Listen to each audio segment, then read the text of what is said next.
ದೇವರನ್ನ ನಂಬಿ ಕೆಟ್ಟವರಿಲ್ಲ ಅಂತ ಪ್ರತಿಯೊಬ್ರು ಹೇಳ್ತಾರೆ. ಆದ್ರೆ ಬಡತನವೇ ನಮ್ಮ ಹಕ್ಕು ಅಂತ ಪಡೆದವರು ನಾವು. ಚಿಕ್ಕ ವಯಸ್ಸಿನಿಂದ ಪ್ರತಿನಿತ್ಯ ನಿನ್ನ ಪೂಜೆ ಮಾಡಿದಕ್ಕಾಗಿ ನನ್ನ ಕುತ್ತಿಗೆಗೆ ತಾಳಿ ಭಾಗ್ಯವನ್ನ ಕರುಣಿಸ್ತಾ ಇದ್ದೆ. ಏನು ನಮಗೋಸ್ಕರ ಹಗಲು ಜೀವನನೇ ತೈತಾ ಇರುವ ನನ್ನ ಅಣ್ಣ ಮುಂಗೋಪಿ. ಆದ್ರೆ ಆದಷ್ಟು ಬೇಗ ನಮ್ಮ ಭಾರ ಅವನಿಗೆ ಕಡಿಮೆ ಆಗುವ ಹಾಗೆ ಮಾಡಿ. ಏನು ಚಿಕ್ಕ ವಯಸ್ಸಿನಲ್ಲಿ ನನ್ನಿಂದ ಆದ ಒಂದೇ ಒಂದು ಸಣ್ಣ ತಪ್ಪಿನಿಂದ ನನ್ನ ತಂಗಿ ವಿಕಲ ಚೇತನೆ ಎನಿಸ್ಕೊಂಡು ಕಂಡವರ ಬಾಯಿಗೆ ಕೊಂಟೆಯಾದ್ಲು. ಅವಳ ಬದುಕನ್ನ ಸುಂದರಮಯ ಹಾಕಬೇಕು, ಅವಳು ಸುಂದರತೆಯಿಂದ ಜೀವನ ಸಾಗಿಸ್ಬೇಕು. ನೀ ಕೊಟ್ಟ ಈ ಉಸಿರಿರುವವರೆಗೂ ಪ್ರತಿನಿತ್ಯ ನಾನು ಬೇಡ್ತಾನೆ ಇರ್ತೀನಿ ತಾಯಿ, ಬೇಡ್ತಾನೆ ಇರ್ತೀನಿ.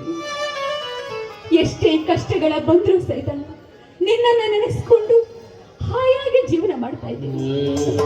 ಆದ್ರೆ ಈ ನಮ್ಮ ಕುಟುಂಬದ ಮೇಲೆ ಯಾರ ವಕ್ರ ದೃಷ್ಟಿ ಬೇಡದ ಹಾಗೆ ಕಾಪಾಡುವ ಭಾರ ನಿನ್ನಲ್ಲಿ ಕೂಡಿದೆ ತಾಯಿ, ನಿನ್ನಲ್ಲಿ ಕೂಡಿದೆ.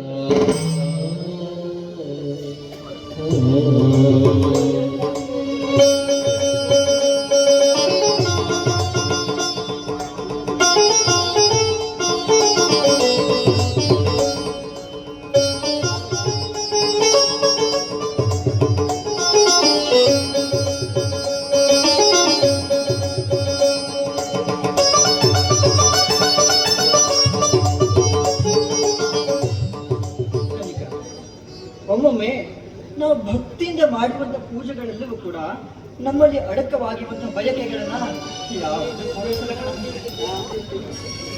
ಯಾಕಣ್ಣ ಪ್ರಸಾದದ ಸಮಯದಲ್ಲಿ ವಿಷಾದದ ಮಾತಾಡ್ತಾ ಇದೆಯಾ ಅಣ್ಣ?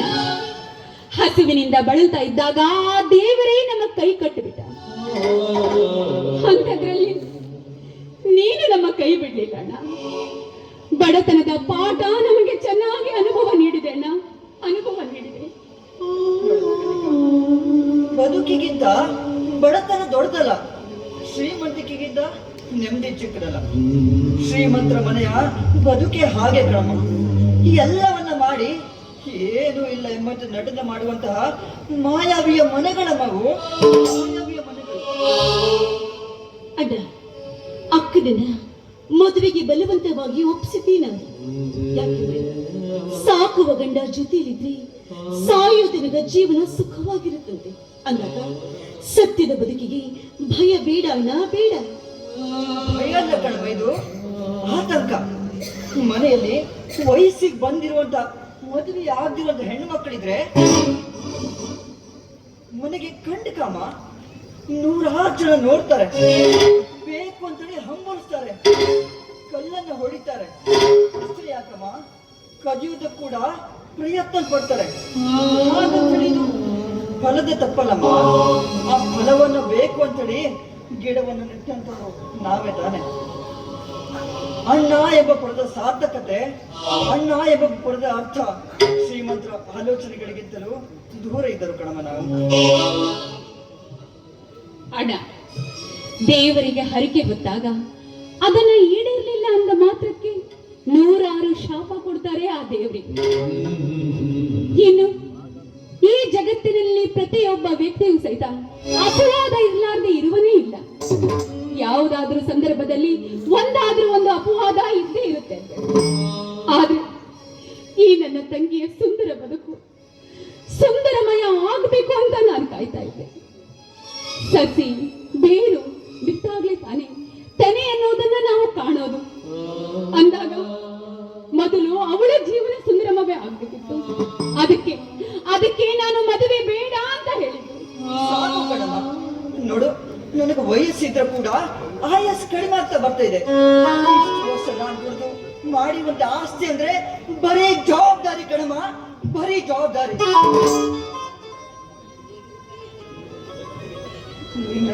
ನಿನ್ನ ಚಿಕ್ಕ ತಪ್ಪಿನಿಂದ ಇವತ್ತಿವಳು ಜೀವನ ಪರ್ಯಂತ ಶಿಕ್ಷಣ ಅನುಭವಿಸ್ತಿದ್ದಾಳೆ. ಇನ್ನೊಬ್ಬರನ್ನ ಆಶ್ರಯಿಸಿಕೊಂಡಿರುವಂತ ಇವರಿಂದ ನನ್ನ ಬದುಕಿನ ಚಿತ್ರಣಗಳೆಲ್ಲವೂ ಚಿತ್ರವಾಗಿ ಹೋಗಿದೆ ಅಮ್ಮ, ಚಿತ್ರವಾಗಿ ಹೋಗಿದೆ. ಜೀವನವೇ ಜೀವ ಹೋದಂತಾಗಿದೆ. ನೆಮ್ಮದಿನ ಸತ್ತು ಹೋಗಿರ್ಬೇಕಾದ್ರೆ ಕೂತು ಸುಮ್ಮನೆ ನೋಡ್ತಾ ಇರ್ಬೇಕು. ಇಷ್ಟಮ್ಮ ನನ್ನ ಪಾಡು, ಇಷ್ಟೇ. ಅಕ್ಕ, ಅಂದು ಬಾಲ್ಯದಲ್ಲಿ ನಿನ್ನ ಸಣ್ಣ ಚಿನ್ನದಲ್ಲಿ ನೀ ನನ್ನನ್ನು ನೂಕಿಬಿಟ್ಟೆ.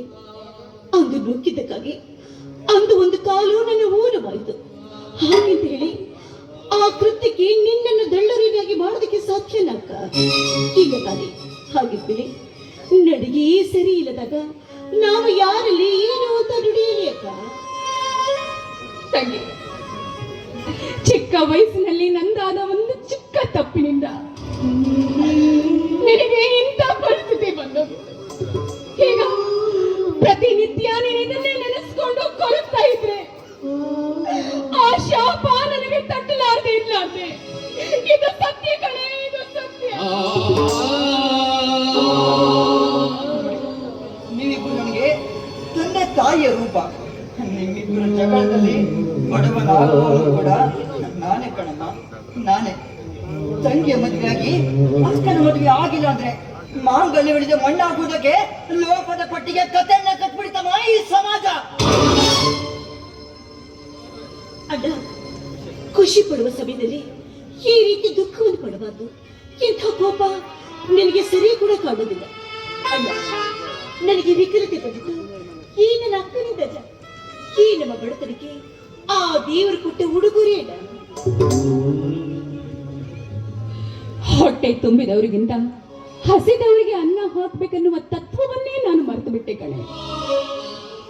ಇಂಥ ಪರಿಸ್ಥಿತಿಯಲ್ಲಿ ಸಪ್ತಪದಿ ತುಳಿಯಬೇಕಾದವಳು ನೀನು. ಆದ್ರೆ ಅದನ್ನ ನಾನು ಮಾಡ್ತಾ ಇದ್ದೀನಿ ಅಲ್ಲ. ನಾನು ಸ್ವಾರ್ಥಿ ಆಗ್ಬಿಟ್ಟೆ ಕಣೆ, ನಾನು ಸ್ವಾರ್ಥಿ. ಕನಿಕ, ನೀವಿಬ್ರು ನನಗೆ ತಂಗಿಯರು. ಹಾಗಂತೇಳಿ ನಿಮ್ಮ ಆಸೆಗಳು, ನಿಮ್ಮ ಬಯಕೆಗಳು ಇದ್ಯಾವುದು ನಂದಲ್ಲ ಕಣಮ್ಮ, ಇದ್ಯಾವುದು ನಂದಲ್ಲ. ಪಕ್ಷಿ ಒಂದು ಗೂಡು ಬಿಟ್ಟು ಹೋಗುವಾಗ ತನ್ನನ್ನ ಸಾಕಿದೋದು ಮರೆತು ಹಾರೋಗ್ಬಿಡುತ್ತೆ. ಅಂದಮೇಲೆ ನಿಮ್ಮ ಆಸೆಗಳು, ಹುಟ್ಟುವಂತ ಬಯಕೆಗಳು, ಹಾರುವ ಕನಸುಗಳು ಬಣ್ಣ ಬಣ್ಣದ ರಂಗಿನಾಡಿದ ಪ್ರಪಂಚಕ್ಕೆ ಮಾರು ಹೋಗಿ ತನ್ನ ಬಣ್ಣವೇ ಮಾಸಿದ ಮೇಲೆ ಮೂಸುವವರು ಇಲ್ಲದೆ ನರಕದ ಬದುಕಿಗೆ ಜೋತ್ ಬಿದ್ದವರಿದ್ದಾರಮ್ಮ ಈ ಸಮಾಜದಲ್ಲಿ. ಇದು ನನ್ನ ಉಪದೇಶ ಅಲ್ಲ, ಎಚ್ಚರಿಕೆಯ ಮಾತು. ಯಾಕಂದ್ರೆ ಬದಲಾದಂತಹ ಕಾಲಕ್ಕೆ ಏನೆಲ್ಲ ಆದರೂ.